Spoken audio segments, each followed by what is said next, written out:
እግዚአብሔር ይመስገን። መጀመሪያ ዶሮ ስንሰራ ምንድነው የምናደርገው?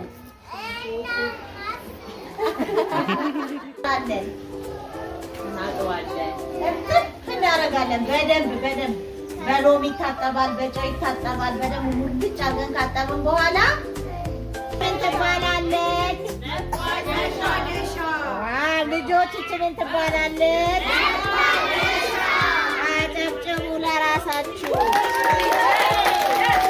ይሄ ምን ይባላል? ፈረሰኛ ይባላል። ይሄ ጀርባ ነው። ይሄ እንደዚህ ይደረጋል። እሺ፣ ይሄ ያያችሁት